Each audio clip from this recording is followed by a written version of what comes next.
많이 무더우시죠? 비도 오고 습도도 높고 또 많은 비가 너무 지방에 또 많이 내려서 비닐하우스를 덮기도 하고 충북 쪽에 이렇게 비가 많이 온 모양이에요. 그래서 물이 아주 무섭더라고요. 그 댐도 열면서 서울에도 물이 잠겨서 그런 데도 있고요. 축대가 무너지기도 하고 정말 난리입니다. 난리입니다. 제가 오늘 말씀을 준비하면서 개인적인 환경 이거 다 떠나가지고 우리 기본 지금 삶 자체가 상당히 어쨌든 여름 장마철에 힘이 들어요. 부덥고 정말. 보통 사람은 그런데 몸 아프면 더 그러시겠죠. 또 이게 뭔가 좀 이거 우리가 좀 이길 힘을 좀 하나님께 받아야 되는 거 아니겠습니까? 그래서 오늘 제목이 기쁨과 사랑의 능력이에요. 그러니까 하나님께로부터 기쁨과 사랑의 능력을 좀 공급받자는 겁니다. 그래야 좀 어떻게 좀 이 장마철도 이기고 지금 난리통을 좀 이겨갈 수 있을 것 같아서 그래요. 그렇습니까? 기쁨과 능력 없어도 돼요? 근데 오늘 찬양 속에 답이 다 있어요, 보니까. 찬양 속에 답이 다 있어요. 이 찬송가 모르시는 분은 없을게요. 오늘 편곡한 곡이긴 하지만 저도 어렸을 때 교회학교 다녔지만 아동부 다닐 때 제일 많이 부른 찬송이 중에 하나가 이 찬송 같아요. 주의 친절한 팔에 안기세. 얼마나 많이 불렀는지. 여러분, 주님의 팔에 안기면 친절한 팔이에요. 보통 그냥 이상한 팔 아니고 친절한 팔. 마음이 평안해져요. 마음이. 비가 오든 장마가 지든 습도가 높든 마음은 평안해야 되는 거 아니에요? 주님의 친절한 팔에 안기면 마음이 평안하다니까요. 그러니까 마음 평안하지 못한 건 팔에 안기지 못한 거지, 그냥. 쉽게 말씀드리면. 그러니까 불안하고 막 불불 끓고 안 그래도 힘든데 지금. 남한테 피해주고. 자기만 끓고 그러면 모르겠는데 괜히 옆 사람에게 그냥. 여러분 다 책임을 지세요. 남한테 좋은 거 주는 건 모르겠지만 그런 피해 주지 마세요. 왜 남한테 그렇게 피해를 줍니까? 그러니까 주의 친절한 팔 안기면 마음이 일단 평하다니까, 마음이. 그리고 항상 기뻐요. 오늘 제목이 기쁨의 능력. 오늘 그 말씀을 예수님이 들으신 거예요. 세례받고 나오실 때. 여러분 기쁘고 싶으시죠? 기쁠 일이 별로 없어. 주님 팔에 안기면 기쁠 줄 믿습니다. 그걸 누리셔야 된다니까. 빼앗기지 마세요. 기쁨을 주시겠다 그러는데 왜 그걸 못 누려요? 그 교회 왔다 갔다 하면 되는 거예요? 아니잖아요. 누려야죠. 주님 팔 안에 친절한 팔에서 기쁨, 항상 기뻐, 항상 기뻐. 어떤 상황이 됐든 장마철이든 춥든 관계없어요. 그런 은혜가 주님 친절한 팔에 안기면 겁과 두려움도 없고요. 두려운 일이 참 많잖아요, 세상에. 그러니까 주님 팔에 안기면 두려움 없다니까요. 팔에 안기지 못하니까 두려운 거예요. 맨날 두려운 거예요, 맨날. 하나님 그걸 원하시겠어요? 하나님 믿으면서도 기쁨도 누리지 못하고 평안도 누리지 못하고 맨날 두려워가지고 부들부들 떨고 그냥 소화도 안 되고 머리도 빠지고. 두려워서 그래, 두려워서. 이게 여러분 보이지 않지만 영적인 전쟁을 하는 거라니까요. 기쁨을 누리느냐 평안을 뺏기느냐 둘 중에 하나라니까요, 여러분. 잘 점검하세요. 주님 친절한 팔에 안겨서 마음이 평안을 누리고 어떤 상황이 됐든 간에 그런 은혜를 우리가 누려야죠. 항상 기뻐. 주님 팔 안에 있으면 안 되는 일, 어려운 일이 있어도 그래도 기뻐. 그건 거고 기쁜 건 기쁜 거지. 그것 때문에 왜 기쁨을 다 빼앗기고 말아요? 그렇잖아요. 맨날 어떻게 좋은 일만 있어요. 안 그래요. 안 좋은 일이 있어도 기쁜 거예요. 주님 팔 안에서. 그런 기쁨의 능력을 우리가 누려야 한다는 거죠. 하나님 주시니까.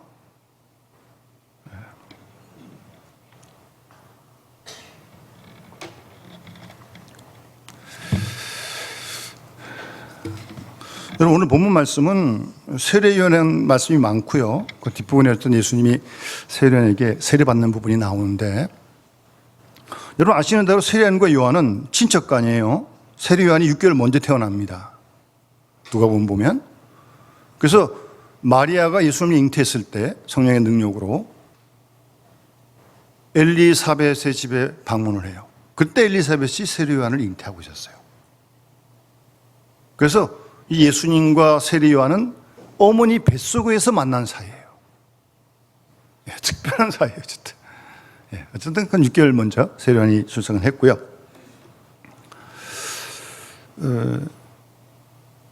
세례요한이 예수님보다 일찍 등장했는데, 오늘 본문에 보면 그 세례요한의 사명을 마태가 전해줍니다. 이사야 40장 말씀을 인용하면서 3절에 광야에 외치는 자의 소리가 있어 이르되 너희는 주의 길을 준비하라, 그가 오실 길을 곧게 하라. 이사야 40장 3절 말씀이에요. 그러니까 이 말씀의 예언대로 세례 요한이 주님 오실 길을 예미하는 사명을 받았다는 것을 지금 마태가 전해주고 있는 겁니다. 여러분, 하나님은 우리 모두에게 사명을 주십니다. 여러분 사명 다 받으셨습니까? 이 땅에 태어난 목적이 있을 거 아니에요. 그런데 그 사명을 말씀 속에서 받아야 돼요. 이상한 꿈꾸다가 개 꿈꾸다가 그렇게 받고 그러면 안 되고, 뭐 어디 가서 머리 들이대고 그러다 안 되고, 하나님 말씀을 읽다가 이 말씀 나에게 주신 말씀. 그 이사야가 지금 40장에 있는 이 말씀을 읽다가 어떤 세례 요한은 이 말씀이 자신에게 주신 사명으로 깨달은 거예요. 그래서 이 일을 위해 지금 광야에 나가서 선포하는 거예요. 여러분, 사명을 가진 사람은 어려워도 견딥니다. 여러분, 우리가 이 땅에 그냥 하나님 보내셨겠어요? 사명이 있을 거 아니에요, 사명. 그 사명을 다 감당해야죠. 충성되게 끝까지. 그런 거 아니겠습니까? 어쨌든 그 사명을 말씀 속에서 발견해야 돼요. 말씀 속에서. 중요한 겁니다. 그 무슨 찬양 복음성 노래처럼 하나님의 꿈이 우리의 비전이 되고. 여러분, 우리 여름 행사 하는데 오늘부터 이제 아동부 시작하고 이번 토요일부터 유치부 아동부도 시작하고 뭐 중고등 고등부 시작합니다만, 청년부도 합니다만, 우리 모든 귀학교 학생들이 정말 하나님의 꿈이 그들의 비전이 될 수 있도록, 그 비전을 발견할 수 있는 그런 여름 행사를 할 수 있도록 기도해 주시기 바랍니다. 기도하세요. 그런 걸 기도해야죠, 우리 교인들이.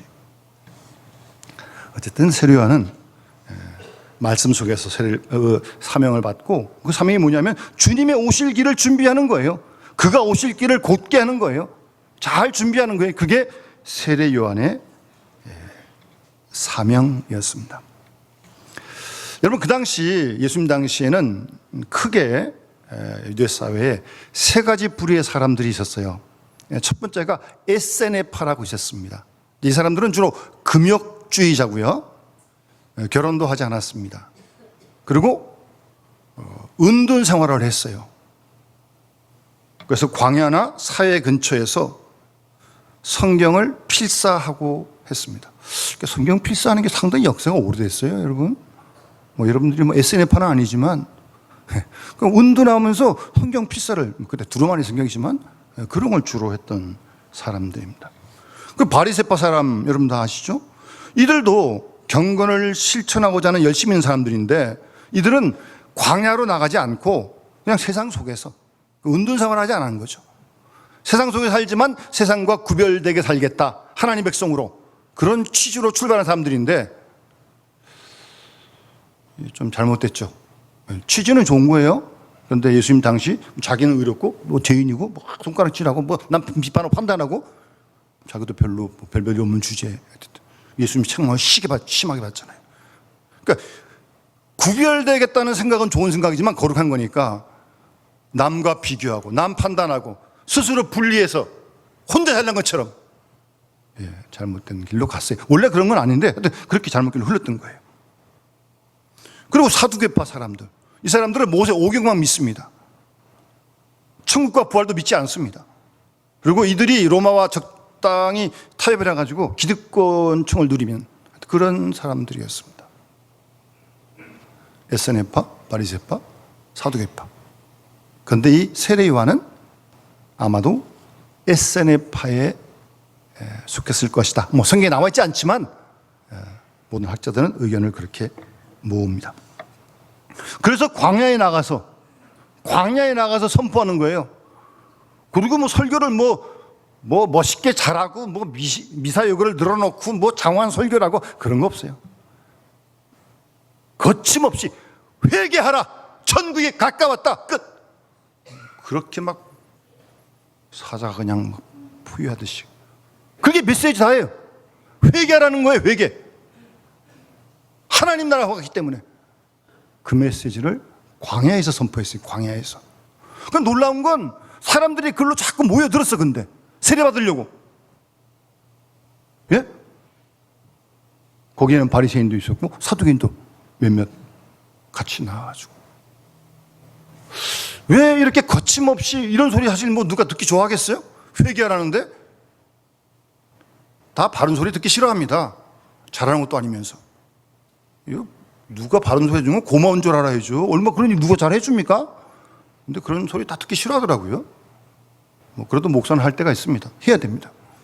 예, 뭐 하나님 전하라고 하면 해야죠.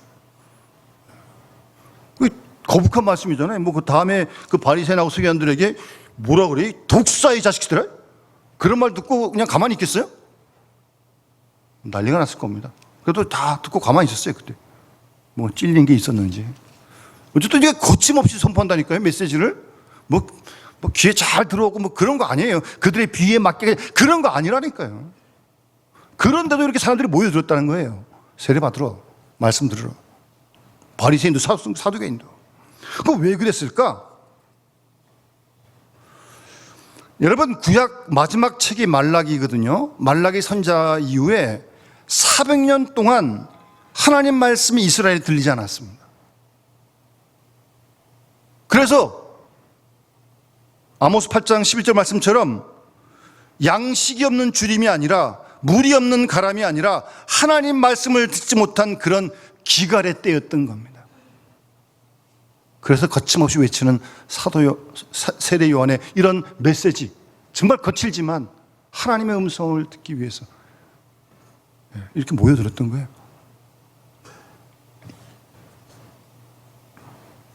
그리고 말라기 4장 5절에 보면 여호와의 크고 두려운 날이 이르기 전에 내가 선지자 엘리야를 너희에게 보내리니 라는 말씀이 있어요. 그 사람들은 이 말라기에 말씀한 이 엘리야가 세례 요한으로 온 게 아닌가라고 생각할 만큼 하여튼 그 메시지도 듣고 세례받기 위해서 몰려들었던 것입니다. 어쨌든 세례 요한의 사명은 주님의 길을 준비하는 사람입니다. 주님의 오실 길을 곧게 하는 사명입니다. 우리의 사명도 그거, 교회의 사명도 그거 아니에요? 교회에서 내 뜻을 이루는 거예요? 주님의 뜻을 이루어야지. 무슨 내 뜻을 이루어야 교회에서. 우리가 내 뜻을 이루기 위해 이 땅에 온 거예요? 나를 통한 주님의 뜻을 이루기 위해 온 거죠. 주님의 뜻을 이루어드리죠. 하늘에서 하늘의 아버지 뜻이 온전히 이룬 것처럼 이 땅에 우리를 통해 교회 통해 주의 뜻이 이루어지기를 힘쓰고 기도하고 수고해야 할 줄 믿습니다.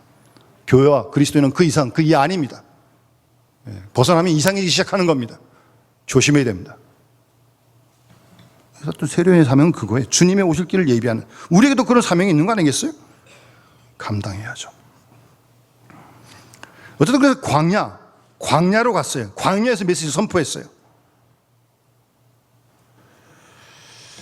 여러분, 우리가 광야, 산소에 가서 은둔하는 건 아니지만 여전히 우리가 세상에 살고 있지만 한번 마음으로라도 세상에서 나와야 된다는 그런 생각을 우리 스스로 해야 되지 않겠습니까?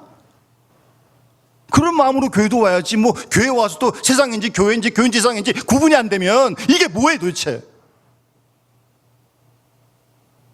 우리도 세상에 살지만 그 거룩한 성전에 와서 거룩하신 하나님께 예배를 드리는데 세상에서 나오는 어떤 그런 마음에 좀 준비는 하고 나와야 되는 거 아니겠어요? 세상에서 하는 이상한 생각, 버릇 다 그냥 그대로 교회에서 이 교회가 뭐가 되겠어요 도대체? 조심해야 됩니다 여러분.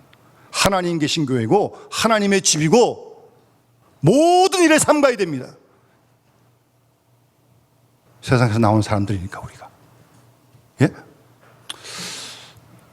그러니까 우리 천주교나 뭐 이렇게 스님들은 보면 뭐 스님은 출가한다 그러고 천주교는 뭐 옷도 좀 이렇게 따로 입고 뭐 그래서 뭐 내용은 놔두더라도 뭔가 좀 이렇게 그래도 좀 다르겠지 뭐 그냥 일반적인 그런 기대도 하거든요.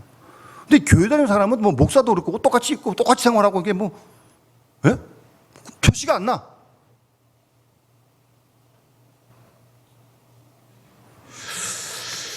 예. 오늘 우리 기독교가 교회가 아직도 혹시 세상에서 벗어나지 못해서 세상과 구분되지 않는 그런 모습들이 없는지 있는지 좀 잘 살펴봐야죠. 세상에 살고 있긴 하지만 우리가 세상으로부터 부름받은 존재다. 예? 나온 존재다. 광야를 안 가더라도 산속에 안 가더라도 그런 존재라는 건 우리가 좀 알고 그리고 세상에서도 살아야죠. 구별되게요. 구별되게. 그래서 세리요는 뭐 낙타토롯도 있고 가죽지도 띄고 음식도 메뚜기와 석청을 먹었어요. 이 비싼 거예요? 좋은 옷이에요? 아니 요즘 뭐 TV에 자연인 이런 거 나오는 거 보면 그런 거 같은 거예요. 뭐 거기서 그냥 다 먹고 다 채취하고 그냥 거기서 막 무슨 말입니까? 세례 요한의 삶은 세례 요한의 메시지에 합당한 삶을 살고 있다는 걸 지금 말해주는 거예요. 말만 선포하는 게 아니라 선포된 말씀에 합당한 생활을 세례 요한이 이렇게 했다는 걸 얘기를 해주는 거예요. 회개하라 그랬잖아요. 그렇게 선포했잖아요. 그런 삶을 본인이 사는 거죠. 이렇게 보여주는 거죠. 이렇게.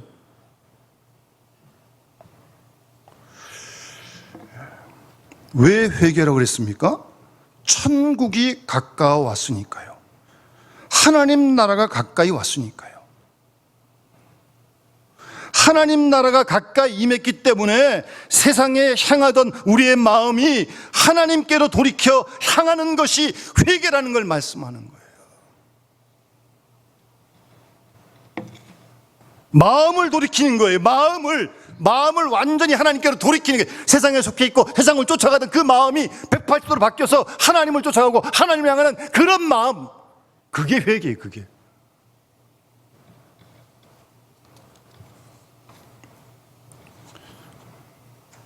몸은 교회에 와 있는데 여전히 세상 생각하고 있고 여전히 세상 가치관으로 꽉 차 있고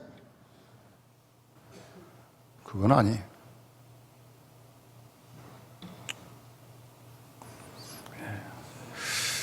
그래서 이제 세례는 물세례를 베풀었던 거예요. 물세례를. 예? 예. 여러분 물세례의 근거를 성경에 찾아보면 우선 출애굽기에 보면 하나님께서 모세를 통해서 이스라엘 백성들을 부르실 때 십계명 받으라고 그때 몸을 성결하게 하라고 말씀하십니다. 옷을 빨라고 말씀하십니다. 실제로. 그리고 하나님께 나오라고 그랬어요. 출애굽기 19장 10절에. 예. 그러니까 하나님께로 나오려면 성결해야 된다는 거죠. 그래서 옷도 빨아입는 거예요. 새 옷을 입는다는 게 아니고 옷을 깨끗하게 빨아입는다는 거예요. 하나님께 나가기 때문에 하나님 거룩한 분이시니까. 그리고 에스겔서 36장에도 보면 맑은 물을 너에게 뿌려서 너희를 정결하게 하되 너희 모든 더러운 것과 모든 우상 숭배에서 너희를 정결하게 할 것이며. 여러분 그 당시도 그렇고 예수님 당시도 그렇고 초대교회 그 계시록도 보면 이 교회를 다니면서도 하나님 섬기면서도 이방신 우상을 따르고 신전에 참여하고 음란했던 그런 일들이 실제로 교회 안에 많았어요. 그래서 더러운 것에서와 모든 우상 숭배에서 정결하게 하라는 거예요. 물을 뿌려가지고 우상 숭배에서부터. 여러분 다 세례 받으셨죠? 그러니까 물 몇 방울 떨어뜨리는 의식이 중요한 게 아니라 그 세례의 의미, 마음도 정결하게 하고 우상 숭배로부터 정결하게 하는 그런 마음으로 하나님께로 나와야 한다는 말씀입니다. 따라서 마음에 가득한 자기 우상을 위해 세례를 받는다? 이건 뭐 크게 잘못된 거죠. 세례만 받으면 뭐가 되는 거 아니에요. 지금 이 바리새인 사관들이 뭐 그런 어떤 의도를 가지고 왔던 것 같아요. 그 세례요한이 막 거침없이 이 독사의 자식들아 그러면서 막 아주 그냥 누가 너희를 가르쳐 임박한 진노를 피하라고 하더냐. 7절에 진노를 피하기 위해 세례받는 게 아니라는 거예요. 세례만 받으면 진노를 피한다는 그런 게 아니라는 거죠. 아주 직언을 하고 있어요 지금.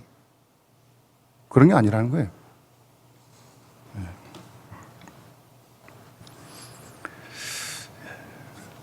그런 부분들을 세례요한은 지적했던 것입니다. 여러분, 회개한다고 하는 것은 우리의 중심 전체가 하나님께로부터 돌아서는 거예요.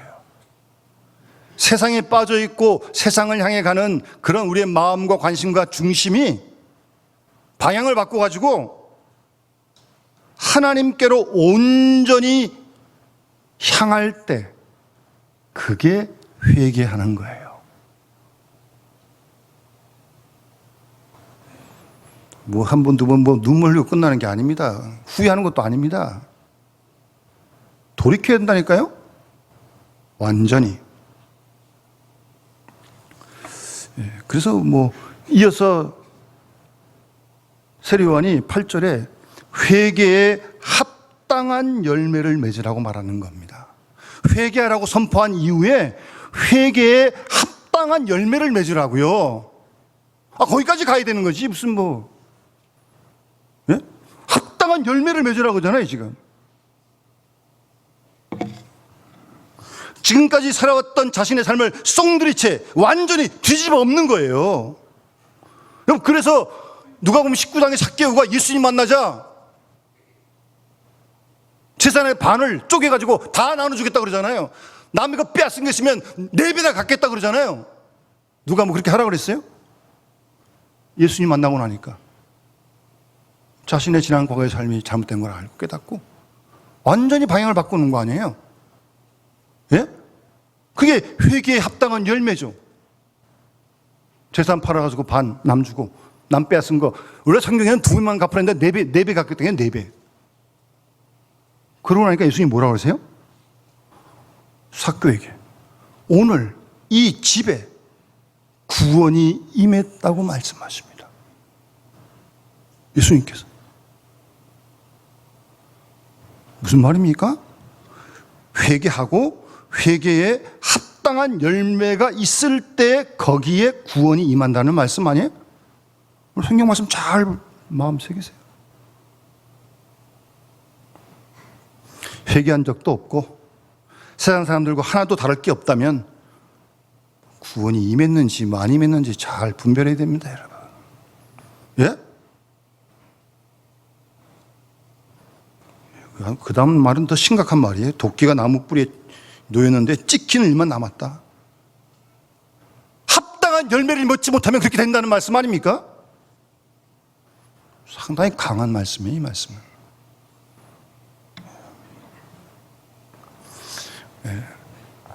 회개하라. 하나님 나라가 가까웠다. 그리고 회개 합당한 열매를 맺으라. 그렇게 말하면서 세례 요한은 물로 세례를 베푸는 거예요. 물로 물 세례를 베푸는 거예요. 그 당시엔 침례죠, 침례. 요단강에 푹 들어갔다가. 그런데 내 뒤에 오시는 분이 계신데 그분은 나는 물로 세례를 베풀지만 그분은 성령과 불로 너희에게 세례를 베풀 것이다. 11절에 성령과 불로. 나는 그분의 신도 들지 못하겠다. 사실은 그 당시 지명도가 예수님보다 세례요한이 훨씬 더 앞섰던 사람이에요. 그러나 세례요한이 자신의 위치를 알고 그분은 이런 분이다. 나는 물로 세례 베풀지만 그분은 성령과 불로 세례를 베푸실 것이다.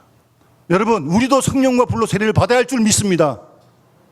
예수님께서 주신다 그랬는데 오순절 마가다락방에 임했던 불의 성령 강림, 바로 이게 성령 세례 아니에요? 어떤 교파는 뭐 꼭 방언을 해야 성령 세례 받았다 그러더라고요. 이건 성서적이 아니에요. 그 방언 은사 없는 사람은 뭐 성령 세례 못 받은 거예요? 아니에요, 그는. 성령의 은사가 얼마나 많은데. 어쨌든 성령 세례는 받아야 돼. 불로 바람같지만은 성령 세례를 우리가 지금도 오늘도 받아야 한다는 말씀입니다. 예수님이 성령을 보내주겠다 약속하셨잖아요. 사모하고 성령 세례 받아야죠. 날마다 받아야지, 날마다. 성령이 써 있는 거니까 성령대로.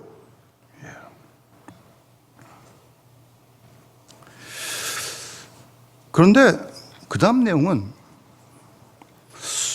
이 예수님이 세례요한에게 세례를 받으려고 그러시는 거예요, 지금 13절에. 그 세례요한이 깜짝 놀랐죠. 아니 제가 선생님에게 받아야지 어떻게 제가 예수님에게 지금 세례를 줍니까? 지금 그러는 거예요. 그때 예수님께서 15절에 이제 허락하라, 우리가 이와 같이 하여 모든 의를 이루는 것이 합당하다. 여러분, 예수님은 죄가 없으신 분이십니다. 세례 받을 필요 없어요. 죄인인 우리가 세례 받는 거지. 그런데 예수님 세례 받겠다 그러시는 거예요, 지금. 무슨 뜻이에요? 하나님의 의를 이루는 일이라는 거예요. 예수님은 죄 없어요. 그러니까 세례 받을 필요 없어요. 그런데 공생을 시작하시면서 당신이 우리와 똑같은 죄인으로 동일시 되시며 공생애를 시작하시겠다는 거예요. 이건 사실 엄청난 예수님의 그 희생이죠. 또 그래야 십자가에서 달려 돌아가실 때 우리의 죄가 사함을 받는 거예요. 죄인이 죽어야 죄인된 우리가 구원을 받는 거죠. 죄 없는 의인이 돌아가시기 때문에 죄인된 우리가 구원받는 거, 성령 받는 거 아닙니까? 그게 하나님의 의를 이루는 것이다. 깊은 뜻이 있는 말씀이에요. 하나님이신 우리 주님이. 하여튼 그래서 세례요한이 세례를 베풉니다. 그런 다음, 그 다음이 더 중요한 말씀이에요. 세례 받고 이제 물에서 올라오시는데, 그때 침례했으니까요. 16절에 하늘이 열리고, 하늘이 열리고, 좀 거기에 주목 좀 하십시오. 성경 읽어보게 되면 하늘이 열리는 사건들이 많이 나타납니다. 야곱이 형 에서를 속여가지고 뭐 장대 축복받고 외손 집에 도망가다가 밤에 자다가 호볼판에서 광야에서 꿈에 환상을 보고 사닥다리가 하늘에 닿았는데 천사가 오르락내리락하는 그런 꿈을 꾸잖아요. 하늘이 열린 거 아니에요? 그런가 하면 포로로 잡혀갔던 에스겔이 그발 강가에서 하늘의 신령한 세계를 보게 됩니다. 포로로 잡혀가 있는 가운데서. 그런가 하면 초대교회 스데반이 돌마다 순교하면서 예수님이 하나님 보좌 우편에서 벌떡 일어서신 걸 봐요. 하늘이 열린 거 아니에요? 사실은 계시록도 사도 요한이 밥 먹으면서 기도하다가 하늘의 환상을 보는 거죠. 근데 요새 사람들은 다 똑똑해가지고 그런 거는 옛날에나 보는 거지, 지금 이 과학 시대, 뭐 AI 시대, AI 시대, 뭐 그런 걸 어떻게 보냐고. 못 보는 겁니까? 우리는 안 보는 겁니까? 성경에 있는 사람들은 에스겔만 보고 야곱만 보고 뭐 스데반만 보는 겁니까? 그럼 하나님 공평하지가 않죠. 이 시대에도 하나님의 은혜 가운데 하늘이 열리는 그런 은혜를 우리가 바위할 줄 믿습니다. 우리 마음도 되는 건 아니지만 보여달라고 그래야지, 그러면 하나님께라도. 여러분, 그런 환상을 보니까 사도 요한 같은 계시록을 쓴 저자가 그 초대교회 유대인 핍박과 로마의 핍박, 말도 마십시오. 그런 핍박을 견딜 수 있었던 겁니다, 여러분. 그 계시록 21장, 22장 가면 하늘 예배의 모습을 봐요. 장차 우리가 하나님 나라 가서 드릴 그 하나님 나라의 예배의 그 모습을 봅니다, 사도 요한이. 전 계속 그 말씀을 읽다가 생각은 흥분은 되는데 아직 감동은 잘 안 되더라고요, 솔직히. 정말 봤으면 정말 저도 경험했으면 좋겠어요, 정말. 그 신령한 세계를. 여러분, 그렇게 하늘의 문이 열린 경험을 한 신앙의 사람들은요, 이렇게 세상의 것이 그렇게 커 보이지 않습니다. 세상에 맨날 돈, 권력, 뭐 지식, 인기, 뭐 명예, 맨날 그런 거 가지고 그러는 거 아니에요? 그런 게 매이지 않습니다. 하늘의 문이 열리면, 억지로 끊으려고 그래. 그럴 필요도 없어. 하늘의 문이 열리면, 그 은혜가 오면, 본토와 같이 다 버릴 수 있습니다. 그게 안 오니까 그냥 같이 아둥바둥 그냥 막 미친 듯이 그냥 막, 이게 뭐 믿는 사람인지 안 믿는 사람인지 뭐 똑같이 그냥. 하늘의 문이 열렸다니까요? 성경 말씀 보세요. 하늘의 문이 열렸어요. 그리고 이 성령이 비둘기같이 예수님이 임하시는 모습을 봅니다. 이거 한번 그림이라도 한번 그려보세요. 이게 정말 아름다운, 마치 변화산상에서의 그런 모습처럼. 좀 그려보세요, 믿음의 눈으로. 그 다음 맨 마지막으로 소리가 들렸어요. 하늘로부터 예수님께서 세례받고 올라오시는데, 사실 오늘 여기서 제목을 제가 뽑은 거예요. 뭐라고 들려와요? 이는 내 사랑하는 아들이요 내 기뻐하는 자다. 예수님 이 말씀 들으셨어요? 않겠어요? 내 사랑하는 아들이다. 내가 기뻐하는 자다.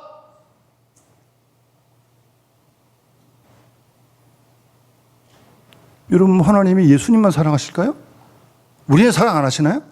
우리는 이런 음성 들으면 안 돼요? 매일 들어야죠, 매일. 사도 바울이 그리스도의 사랑이 나를 강권한다 그러잖아요. 어떤 무엇도 끊을 수 없는 그 사랑을 얘기하잖아요, 로마서 8장에서도. 하나님 왜 바울만 사랑하시겠어요?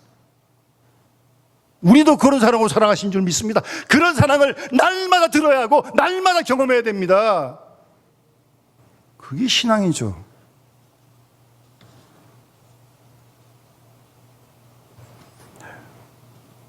내 기뻐하는 자다. 여러분, 하나님이 여러분 때 얼마나 기뻐하시는지 잘 모르실 거예요. 스바냐 3장 17절에 그가 너로 말미암아 기쁨을 이기지 못하시며 너를 잠잠히 사랑하시며. 기쁨을 이기시지 못하시겠다는데? 잠잠히 사랑하신다는데 아무렇지도 않아요? 아무렇지도 않으면 큰일 난 겁니다, 여러분. 이렇게 사랑하시고 이렇게 기뻐하신다 아무렇지도 않아요? 이건 정말 큰일 난 거예요. 저도 그렇다면 큰일 난 거예요, 그냥. 어떻게 사랑하시고 기뻐하시는데 내가 아무렇지도 않아? 사람이 조금만 뭐 해줘도 흥분이 되고 감사한 마음이 드는데 하나님이 이렇게 사랑하시는데 이렇게 기뻐하시는데 아무렇지도 않아요? 혹시 영적인 문둥병 걸린 건 아니에요? 이런 사랑과 기쁨이 우리 그리스도인의 구별된 삶의 모습이 되어야 할 줄 믿습니다. 우리 그리스도인의 구별된 능력이 되어야 하고 구별된 신앙이 되어야 합니다. 그런데 이런 신앙이 쉽지가 않아요. 많지가 않아요. 이렇게 기쁨이 넘치고 사랑이 넘치는 신앙이 쉽지가 않습니다. 그러나 그렇다고 포기할 거예요? 남들도 안 하니까? 그건 아니죠.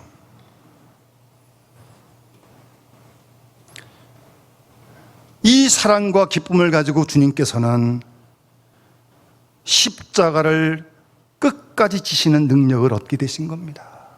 예수님이 사람이신데 아프신 거 죽음의 고통 모르실까요? 십자가 달리기 전에 기도하실 때 그런 고통을 하죠. 옮겨달라고 기도하시잖아요. 그러나 그런 두려움과 공포를 이 사랑과 기쁨으로 이기시고 견디신 거라니까요, 주님이. 사랑받기 때문에 십자가를 지는 겁니다. 하나님이 기뻐하시기 때문에 기꺼이 십자가를 지는 거예요. 여러분, 오늘날 이 시대에 무엇이 부족합니까?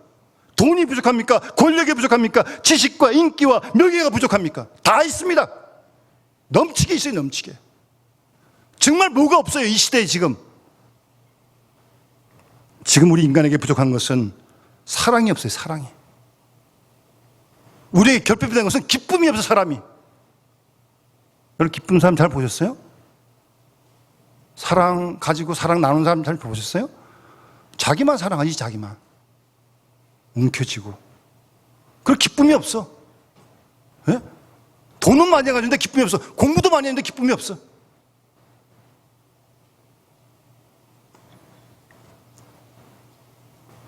세상이 하나님 모르니까 뭐 사랑, 기쁨 뭐 없어도 할 말 없어요. 그런데 예수면 우리는 아니잖아요. 세상은 하나님 모르니까 그런다 치더라도 우리는 나를 사랑하신다, 내가 너 기뻐한다, 그런 말씀을 지금도 들려주시는데, 그 음성을 듣고 있는데 우리도 사랑과 기쁨이 없다면 뭐예요 이게 도대체? 예? 신앙생활 왜 하시는 거예요? 그런 사랑과 기쁨을 누리지 못하니까 세상은 더욱더 갈증을 느끼고 목마르고요, 세상은 더욱더 강팍해지고요, 세상은 더욱더 폭력적이 되고요, 음란해지는 겁니다. 여러분 잘 보세요. 진짜 기쁨을 맛보지 못하니까, 진짜 사랑을 나누지 못하니까, 경험하지 못하니까 미친이 달려가는 거예요. 미친듯이.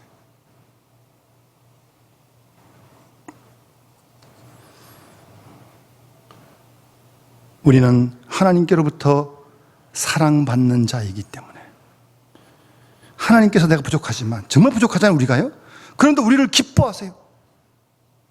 하나님이 기뻐하시는 그 기쁨 때문에 우리 속에 기쁨이 샘솟는 거예요. 뭐 내가 잘해서 그런 거 아니고, 잘해야 뭐 얼마나 잘하겠어. 잘못한 게 훨씬 더 많지. 그래도 하나님이 기뻐하신다니까.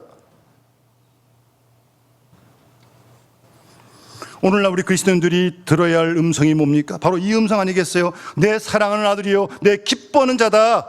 그런 음성을 들을 때 사랑과 기쁨을 회복하여서 끝까지 주의 길을 따라갈 수 있는 거 아니겠습니까? 세상 길 가지 않고 자기 길 가지 않고.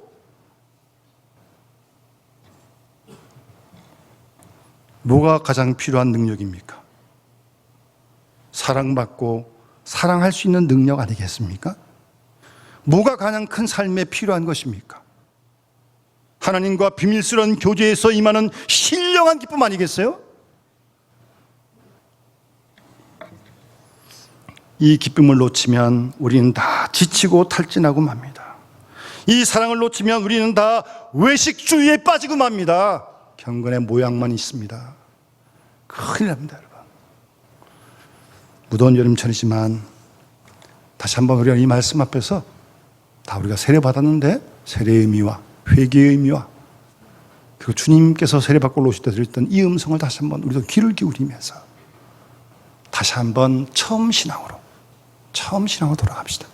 어쨌든 간에 중간에 놔두시고, 그래서 정말 생생한 그런 기쁨이 있고 감사가 있고 하루하루가 기쁜 거죠. 뭐 하루하루가 뭐 모아놨다 기뻐하고 모아놨다 사랑하는 거예요? 하루하루 사랑하고 사랑을 나누고 그래서 행복한 거고, 날씨가 더워도 뭐 장마가 돼도 뭐 그런 아름다운 믿음의 신앙의 삶을 우리 함께 살아가는 은혜가 함께 할 수 있기를 주님을 축원합니다. 찬송 391장 찬양 드리면서 봉헌하겠습니다.